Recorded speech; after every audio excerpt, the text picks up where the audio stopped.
Grammatical বিষয় থেকে আসে না বা অনেক ডিপ বিষয় থেকে আসে না, খুবই সারফেস সহজ বিষয় থেকে রাইট ফর্ম অফ ভার্বের প্রশ্নটি আসে।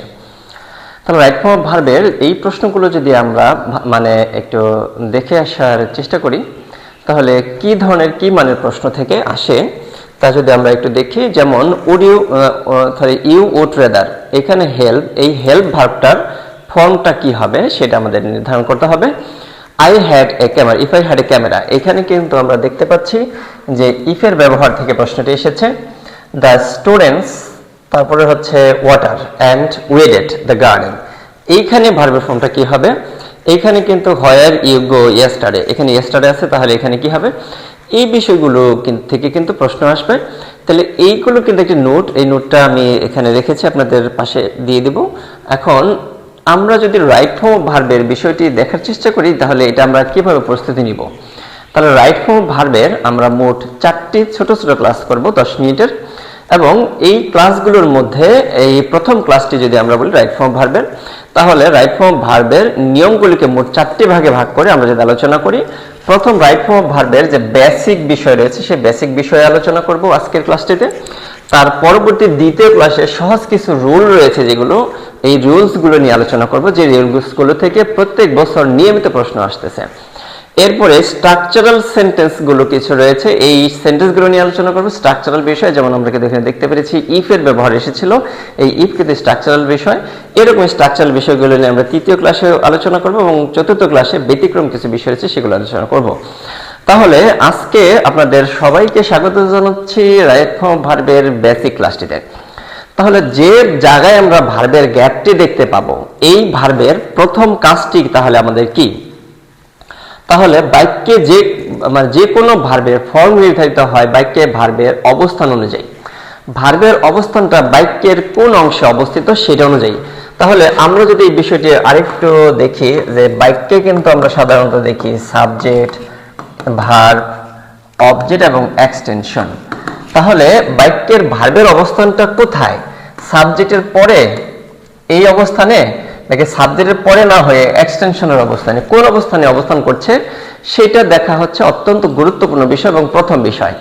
তাহলে এই বিষয়ে বেসিকটা যদি আমার জানা থাকে, তাহলে রাইট ফর্ম অফ ভার্বের উত্তরগুলো আমরা নিজের মাথা খাটিয়ে নিজে থেকে করতে পারবো। তাহলে বাক্যে ব্যবহৃত যে কোনো ভার্বের ফর্ম নির্ধারিত হবে, তাহলে কি ভার্বের বাক্যে যে অবস্থান রয়েছে সে অবস্থান। আচ্ছা, যে কোনো ভার্বের ফর্ম হয় কয়টা? যে কোনো ভার্বের ফর্মের কথা যদি বলি, ভার্বের ফর্ম হয় হচ্ছে টোটাল 5টি ফর্ম হয়। ভার্বের base present, s by s যুক্ত প্রেজেন্ট, ভার্বের past form, past participle form এবং আইএনজি ফর্ম। যে ভার্বের কথা বলি সেই ভার্বের ফর্ম হবে এই 5টি। এই 5টি ফর্মের মধ্যে 5টা ফর্মের কোন ফর্মটা যে জায়গায় গ্যাপ দেওয়া আছে সেই গ্যাপে সঠিক, সেটা আমরা নির্ধারণ করব কিভাবে। তাহলে এইটা নির্ধারিত হবে আমাদের 4টি বেসিক বিষয়। বাক্যের ভার্বের অবস্থান, ভার্বের অবস্থান অনুযায়ী ভার্ব কিন্তু 2 প্রকার, একটা ফাইনিট ভার্ব আর একটি হচ্ছে নন ফাইনিট ভার্ব। একটি ফাইনিট ভার্ব, একটি হচ্ছে নন ফাইনিট ভার্ব। তাহলে ফাইনিট ভার্ব হলে, যদি ভার্বটা ফাইনিট হয়, তাহলে সাবজেক্ট দেখতে হবে। সাবজেক্টে কি দেখবো? নাম্বার এবং ভয়েস। অক্সিলারি ভার্বের ব্যবহার দেখতে হবে। অক্সিলারি ভার্বগুলো কোনগুলো? Am, is, are, was, are, be, been, being, have, has, had, can, could, may, might, এগুলো হচ্ছে অক্সিলারি ভার্ব।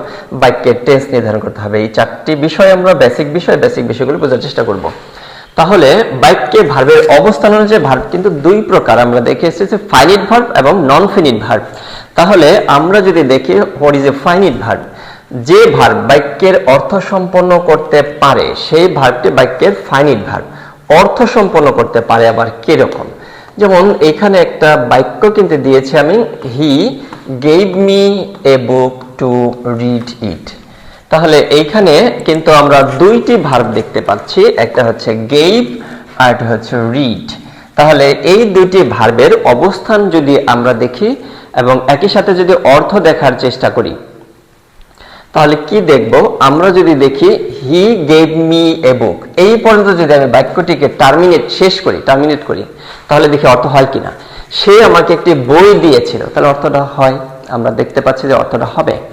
তাহলে একই সাথে যদি আমরা আরো একটা বিষয় দেখার চেষ্টা করি, তাহলে ধরে নিলাম এই ভার্বটি আছে আর এইখানে যে ভার্বটি আছে এই ভার্বটি নেই, তাহলে দেখি এখন অর্থ হয় কিনা।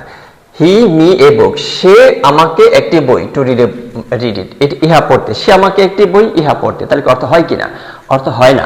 এর মানে বাক্যের সমস্ত কিছু থাকার পরে শুধু এই ভার্বটা না থাকলে শুধু রিড ভার্বটা দিয়ে বাক্যের অর্থ সম্পন্ন করা গেল না। তাহলে আমরা কিন্তু এই ডেফিনিশনের মধ্যে দেখেছি যে মানে বাক্যের যে ভার্ব বাক্যের অর্থ সম্পন্ন করতে পারে সেটা হচ্ছে ফাইনিট ভার্ব।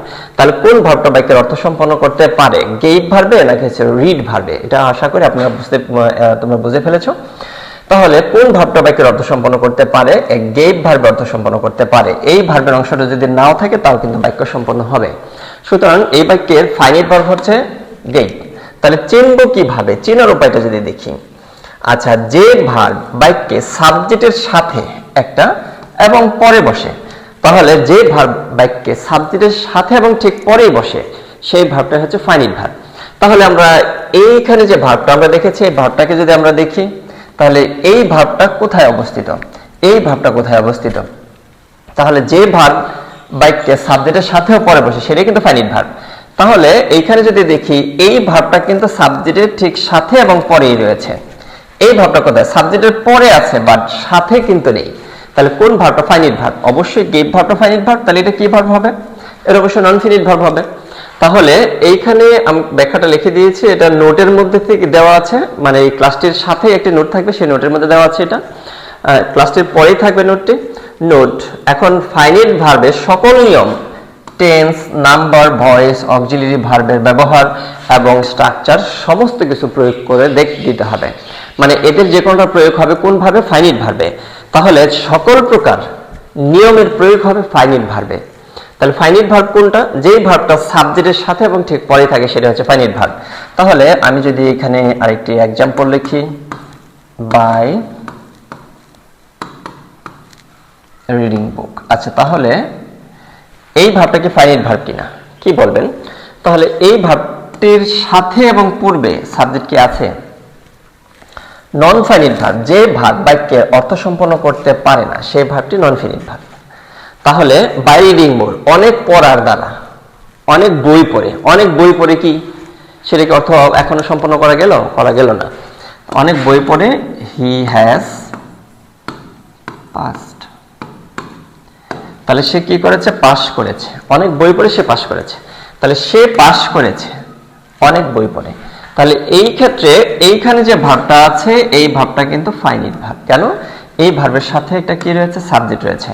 তাহলে সাবজেক্টের সাথে এবং পরে যে ভার্বটা থাকবে এই ভার্বের মধ্যে কিন্তু নাম্বার, ভয়েস, টেন্স, অক্সিলারি ভার্বের ব্যবহার, স্ট্রাকচার সমস্ত কিছু প্রয়োগ হবে। তাহলে নন ফিনিট ভার্বে কি হবে? নন ফিনিট ভার্বে আমরা প্রাথমিকভাবে যদি দেখি তাহলে টু এর পরে যদি ভার্বের গ্যাপ থাকে তাহলে তো টু একটা সাবজেক্ট না, এটা ভার্বটা নন ফিনিট। টুর পরে ভার্বের বেস প্রেজেন্ট ফর্ম ব্যবহার করতে হবে। তবে কিছু শব্দ রয়েছে, কিছু মানে ফ্রেজ রয়েছে যেগুলো টুর পরে বসার পরেও মানে প্রেজেন্ট হবে না। যেমন উইথ এ ভিউ টু, এরপর হচ্ছে ইন এডিশন টু।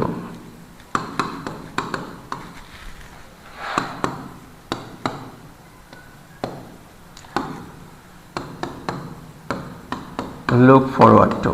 এদের পরে কিন্তু ভার্ব আসলে ভার্বের সাথে আইএনজি হবে।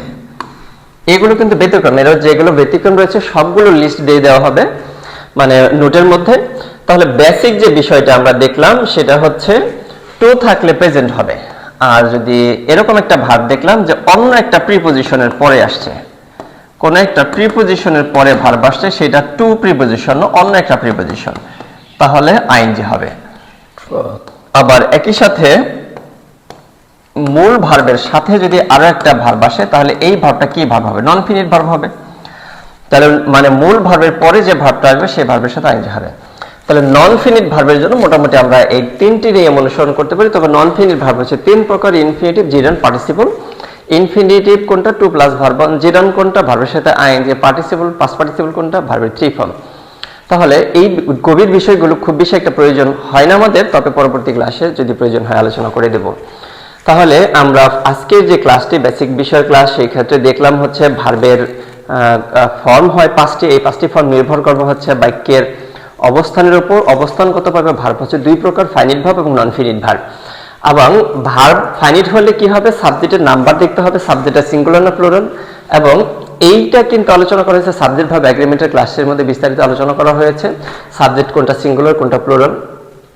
তাহলে আমরা সিঙ্গুলার সাবজেক্ট হলে কিন্তু আমরা সবসময় জানি এস বা ইএস যুক্ত ভার্ব ব্যবহার করতে হয়। সাবজেক্ট যখন সিঙ্গুলার, যেমন হির পরে যদি আমি রিড ব্যবহার করি তাহলে কি ব্যবহার করব? এই 5টি শব্দের মধ্যে কি ব্যবহার করব? রিডস। কেন?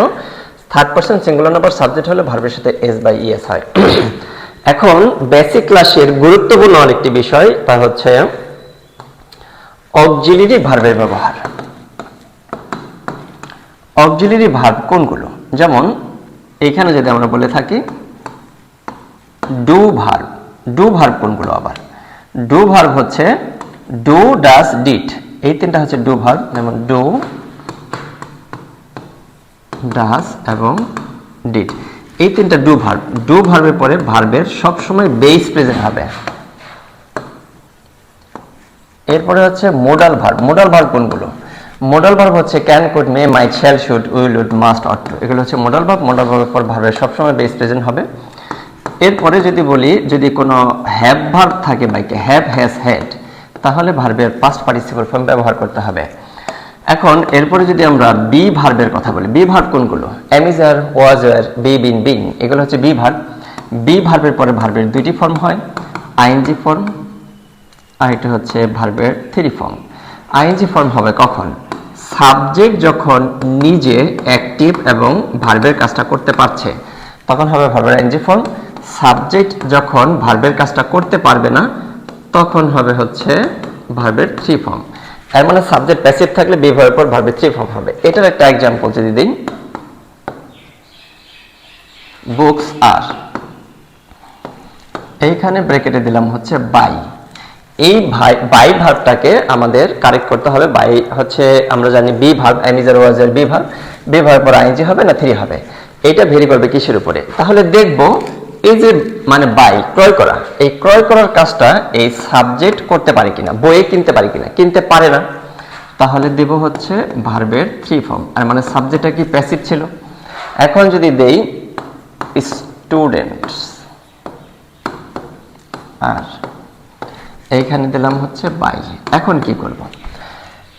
বি ভার্বের পরে যখন ভার্ব থাকবে তখন আমরা এই ভার্বটিকে নিয়ে যাব সাবজেক্টের কাছে, দেখবো যে সাবজেক্ট ভার্বের কাজটা করে পারে কিনা। তাহলে কেনার কাজটা স্টুডেন্টরা করতে পারে, সুতরাং আমরা বাইয়ের সাথে দেব আইএনজি। তাহলে আপাতত এই কয়েকটি বেসিক আমাদের লাগবে। আরেকটি বিষয় আমরা কিন্তু দেখে এসেছিলাম যে টেন্সের বিষয়টা। টেন্সের বিষয়টা কেমন? তাহলে বাক্যের মধ্যে যদি অতীত নির্দিষ্ট কোনো শব্দ থাকে তাহলে ওই বাক্যটা অবশ্যই পাস্ট টেন্সে হবে। বাক্যের মধ্যে যদি অতীত নির্দিষ্ট কোনো শব্দ না থাকে তাহলে বাক্যটি সাধারণত প্রেজেন্ট টেন্সে হবে। তাহলে অতীত নির্দিষ্ট শব্দগুলো কোনগুলো? যেমন ধরি yesterday, that day, previous day, এগো, লং এগো, পাস্ট দিয়ে যে কোনো একটা টাইম, এরপর হচ্ছে অতীতের যে কোনো একটি সাল বা সময় বা মাস বা তারিখ, এদের যে কোনো শব্দাংশ যদি বা কোনো একটা বাক্য বাক্যের মধ্যে থাকে সে বাক্যটা পাস্ট টেন্সে হবে। তাহলে বেসিক ক্লাসগুলোর মধ্যে আজকে একটুকু জানা থাকলে আমাদের আপাতত চলবে। এর পরের ক্লাসে আমরা রাইট ফর্ম অফ ভার্বের কিছু গুরুত্বপূর্ণ রুল নিয়ে আলোচনা করব, যে রুলগুলো অত্যন্ত গুরুত্বপূর্ণ এবং রুলগুলো পারলে আমরা রাইট ফর্ম অফ ভার্বটা আরেকটু সহজ করে বুঝতে পারবো। তাহলে রাইট ফর্ম অফ ভার্বের আজকের এই বেসিক ক্লাসটি করে আশা করি আপনারা কিছুটা বুঝতে পেরেছেন। তাহলে এই ক্লাসটির পরবর্তী ক্লাসটা দেখার জন্য আমন্ত্রণ জানিয়ে আজকে ক্লাসটি শেষ করছি এবং একই সাথে longgoalbd.com এর সাথে থাকার জন্য সবাইকে ধন্যবাদ জানাচ্ছি।